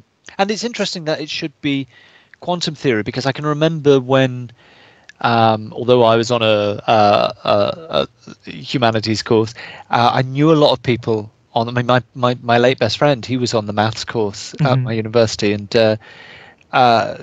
just the attitude because they were all quite excited when they got into things like theoretical or quantum theory and things like that. But how so many of their tutors and lecturers are still, let's just get back to relativity. That's just a curio, really. I mean, this is 25 years ago. And any chat about things like string theory or quantum theory is like, oh yeah, let's get back to relativity, let's get back to Newtonian physics. And extraordinary, isn't it? So putting that into context of a film from 1987, making him the lecturer who is obsessed with quantum theory, well, it gives it that extra dimension then about the politics of the institution and so on and so forth. Of course he's on the edge. It's not just that he comes across as an eccentric and slightly maverick. He's even dealing with the branch of mathematics, which gets slightly, not now, I mean, now it's got a real legitimacy, but that was still getting that kind of There was always that feel about quantum theory, wasn't there? There was always, they were like the bohemians or the avant-garde. They were the ones that were contemplating philosophy, that were bringing philosophy into physics and things like that. I love what Jacob Bronowski says about it, which is that he called the development of quantum theory one of the great artistic, creative projects of the 20th century. Yeah, absolutely. It's that initial shock to physics and mathematics, I think, that resonates down the decades and the centuries. Because of course it was absolutely loathed by a lot of the people who actually discovered it. Einstein famously really despised the fact, but accepted it. It was had no choice in the end, but really didn't like the fact. No, because it turns out, of course, Schrodinger's cat is not only does God play dice with the universe, but it's like a 20-sided dice. Yeah, well, and it's suddenly it's 2 dice or 3 dice or whatever, and the dice, or it's like the same dice existing in different points. Yes, why those two things passing through the same points at the same time, even though they're completely far away from each other. You can roll a 1 and a 6 simultaneously. Well, as I was saying, Schrodinger's cat is actually supposed to be like a debunk of the whole indeterminacy version of quantum theory. It's Schrodinger thinks he's demonstrating why it's absurd. Little does he know that, I mean, I think I'm not well up on this stuff, but I believe it's now pretty much orthodoxy that the thing Schrodinger put forward as a demonstration of its absurdity actually is the demonstration. Yes, it is the theory. That's brilliantly done. That debunk is brilliantly done and it absolutely, I thought my work here is done. It's the day that Vicky properly giggled at an old Doctor Who, because she's from a mathematics background, and there is Jack will know exactly what I'm talking about. There's a story from the early 80s called The Leisure Hive, which is about tachyonics, and they have a tachyon generator in this story. And the Doctor says at one point, yes, but it only works with a Schrodinger oscillator. And it's like, and Vicky absolutely cackled. She said, "That's brilliant." She said, "Yeah, because that's going to be the component that actually makes something theoretical, the practical application, even though it in itself is complete bunkum. It's just pulling words out of the air." She said, "No, that's actually kind of brilliant in its hokey way because it's making a joke. It's making a joke about how tachyons are theoretical particles anyway, and therefore the thing can't really exist." And so they put in a Schrodinger oscillator. And she said, she was just like, "Yeah, that's brilliant. So I'm gonna. Shall I like that?" That'll be a Chris Bidmead addition to the script, I'm sure. Totally. Yeah. Anyway, before we get drawn into the nerdy classic Who conversation. Yes. But no, it was a joy coming back to this. I watched it twice. I watched it a day ago and loved it. I mean, I haven't watched it since I was 15, like a long time ago, and I have no idea why. But I watched it again just before coming onto this podcast, and even within that short space of time, I was drawn. I was in. Yeah, it's a cracker. It's as I say right at the top. Although objectively, there are Carpenter films that I go, okay, yeah, this is more competently made. More technically apt. But this is in my little list of films that I just couldn't live without. If the house burnt down, I'd be like, I'm just going in to grab Prince of Darkness and a few others, you know. In terms of just like pure entertainment value, the film just goes. It just goes. Every single sequence is great, and I love the fact that it leaps so far and yet doesn't feel like it's jumping the shark in any particular way. It feels right within the context of the film. Oh yeah, tachyon messages from the future. Yeah. Why not? Beamed into people's brains. Yeah, why not? Dramatically, so much of why that works, as I say, is because you're listening to people speculating and coming up with ideas. The film isn't necessarily telling you that that's what happened. No, you're right. You're right. Yeah. And that really works, doesn't it? And given that they're all academics and they are theorizing by their very nature, that makes it work too. And every 2 minutes, there's another startling image. Yeah. I know. It's such a beautifully visually textured movie. Even some of the smaller images are very unsettling, like the worms on the pen. Yeah, that gets me every time. I don't like that. Ooh. There's something about that that's really strange and disturbing, and I don't like it. It's great. I mean, when I say I don't like it, I mean it gets to me. It makes me feel weird, in the best possible way. Of Susan, the repeated joke. Susan, who radiologist, glasses. When she's initially possessed, she's she's the only one, and you get the scenes where she's just standing there, completely still and completely silent at the end of the long corridor. It's very, very unnerving. Yeah, it's very unnerving, and it's the effect that the possession has. As well. It looks like it's horrible. It looks like it's painful and infectious, like a disease. It's really, really it's antithetical, isn't it, to humanity? Yes, and it's a violation. It's a physical violation as well. When it gets you, when it sort of pours itself into your throat.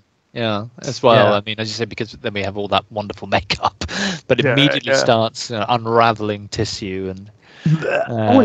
Another thing this time around was that they call it swelling in the film, but when Laura is changing, when she's lying on the cot changing into the possessed creature, the sun, whatever it is, she looks like she's pregnant. She looks like she's pregnant. Yeah, there's Antichrist imagery there, isn't there? It's just really cool, right? But the way it's explained as well, like she's pregnant potentially with this thing which is completely fanatic by its nature, and then it's absorbed into her. It's and like it grows inside her, and then instead of coming out, it filters its way into her entire system. It's a very unpleasant concept, and it's a great concept of possession. Yeah, isn't it all in about 80 minutes as well? I mean, it's phenomenal. It zips past. Oh yeah. It's a really, because there's so much going on and there's so many ideas and the conversations are really well drawn and dynamic. It just goes. You are at the end before you know it. Absolutely. And I loved every moment. I've got to say, it was a good shout, guys. It was a good shout. This one. Undervalued. If you haven't seen this, get on it. Yeah, absolutely. I think, as a final thought, absolutely. Go and watch this one, guys. I mean, it's very likely, even if you like John Carpenter, you may not have come across this one. No. But it is out there now. It's undeservedly, I think, considered, one of his lesser, one of the marginal works, and I don't think so at all. We're going to be coming to a couple of them in this series. So and I mean, I think for my money, my favourite one of the underrated is the one we're going to do a little ways down the line, which is In the Mouth of Madness. I've got a real soft spot for that film, mostly because of Sam Neill. I'll be honest, it's because of younger Sam Neill. I think he's great, but it's a great film as well. It's one of the very few authentically Lovecraftian films, isn't it? Yes, totally, definitely, yeah. Well, I don't know. That's maybe putting it a bit strongly, but it's one of the only films I can think of that really gets anywhere close capturing a genuinely Lovecraftian feel. When you think of all the films that get that label, and you think, yeah, absolutely, it's as close to being like a legitimate Lovecraft story without being a direct adaptation. Things get dubbed Lovecraftian in the same way as they get dubbed Kafkaesque, and and it's the same thing. Maybe 20% of the things that have been called Kafkaesque are genuinely Kafkaesque. Maybe even less. So should we? I don't know. Should we tell them what we're doing next? Yeah, why not? Listening several. What do you want to do next, guys? What's the next one on the list? Well, I thought if we continue to go chronologically, the next one would be Candyman. Oh wow, yes. Which would be my inaugural viewing. Really? You've never seen it? No. I was saying to Jack that part of the problem was that it fell exactly when. I mean, I'm a terrible wuss with horror movies. I've got loads, but I'm a terrible wuss with them. In that instance, that one hit. For this one. This is a nasty film. Well, it hit at a point where I just was like, no, I think I'd had my share of sitting down and watching films and being like really disturbed by them. There's some imagery in this one that's it's out there. It's Barker. It's Barker. Well, so. But I also always suspected that because it was Barker, it would have been underpinned by lots of really amazing and interesting stuff. But then, as it often happens with these things, you just forget. Yeah. And of course, it's an old film now. I mean, it's of course. 90, I know. 91? Oh yeah, 92, I believe. 92. You are kidding. It's not 92, is it? I think it is. That's the year I left secondary school. I know you like me. I know you like the film Paper House, Elliot. Same director, Bernard Rose. Did wow! Oh, I love Paper House. Yeah. That's a very special film for me. That's got a very peculiar vibe to it. So does this. Does this. Believe me, it's directorially very interesting. Right. I'm there for that then. Yeah, to the point whereby the lead actress actually was hypnotized at some points during filming. Jeez. Yeah. As I've said, I'd be stunned if you didn't like Candyman, Elliot. To be honest, I really would. I'm but then I am not it's someone who goes. Film. I am not someone who sits down and watches films with his arms folded, stony face, saying "You're not going to scare me." Well, yeah. In fact, I'm very pleased that the media I watched, particularly when I was younger, has primed me for being very, very forgiving of most things. I think of the four that we originally outlined for Spooktober, I think Candyman is the next one chronologically anyway. So I don't know. That sounds good to me. That's all good to me. It's going to be nice to watch something for the first time as well, because everything else on the list I'm familiar with, and I love coming back to things, but this is going to be kind of nice because it's like, all right, I have no idea where it goes. I have some grasp of the concept, which I've just picked up over the years, of the premise rather, but barely anything. That's the word I'm looking for. Anything. Yeah. If you want to read the short story as well, Elliot, it's The Forbidden in Books of Blood. I don't know what volume. Right. Okay. Not sure what volume, but it's in the Books of Blood. Because that's it. I will too, because I've never read that. Yeah, it's very interesting. I mean, the film is simultaneously very different and very similar. Okay. Very faithful. It's an odd one. It's very unusual indeed. But yeah, right, wow. I look forward to that. Well, I've got a date with that at the end of this week then. There'll be a lot to get into with that one, so I'd be prepared for a long haul for that one. There'll be a lot to get into. It's a complex film. Oh, interesting. Cool. Thank you. Yeah. Right, guys. Okay, well, should we wrap up? Wow. Yeah, absolutely. I mean, that was a brilliant one. Prince of Darkness. What a damn film. What a fantastic Halloween film. Guys, go watch it. If you haven't watched it, go and watch it. While you're listening to this, go watch the film. As I say, it's unique. There's nothing quite like it. Nothing feels quite like it. It has a completely unique feel. And what more could you want, really? Yeah. What more could you possibly want? Before we go, guys, anything to pimp out? I've now got 2 things. Yes. That I can't talk about. Elliot has things. Oh, but he can't talk about. He can't talk about. I've got the one thing that I think been saying for weeks. Oh yeah, that'll be any time now, and still no.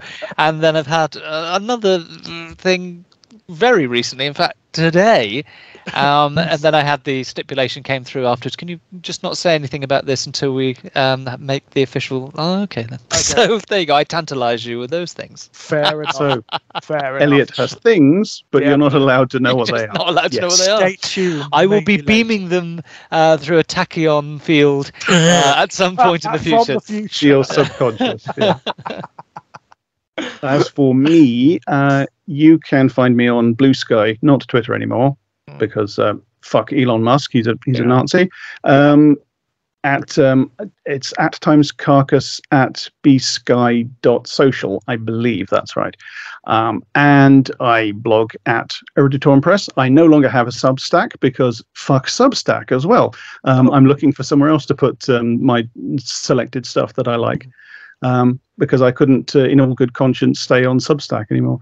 But I blog at Eruditorium Press still, and my Patreon will get you just $1 a month. You'll get access to everything, usually a bit earlier than it goes public, and some things even exclusively. Excellent. Links below, guys, as per usual. As for myself, as per usual, you can find me knocking about here on Exaggerated Elegy, where there are lots of chats like this, and over at Our Lives in Horror too, where I tend to interview people from the independent and small press horror community. It's a great fun one, that. I'm going to be starting a new video game Let's Play called Scorn very soon, which is like basically if Beksinski and H.R. Giga had a love child and made a world out of it. That's the game. It's great. It's absolutely wonderful. If you pop over to Arrow Films, the website for Arrow Films, you'll find it's going to be released very soon, actually. Pre-orders up for the new Hellraiser Blu-ray set, and our mutual friend Kit Power and I feature on the Hellbound disc in the featurette Hell is What We Wanted. Have you seen it yet? I know you wouldn't have seen it yet. Well, have you guys? Well, you have to let me know what you think. Yeah, I'm waiting for my pre-order to arrive any day excellent, now. Excellent. I'm going to have 2 new short stories published relatively soon in 2 anthologies from Kevin J. Kennedy Publications. One of them is going to be in a collection of kaiju horror stories, and the other one is going to be in a collection of science fiction horror stories. So very pleased about that. Links to those as and when they become available. And if you fancy checking out all of my published work, you can find links over at strangeplaygrounds.com, or you can go onto the Evil Empire of Amazon and just type in my name, George Daniel Lee. You'll find all my short story collections knocking about there too.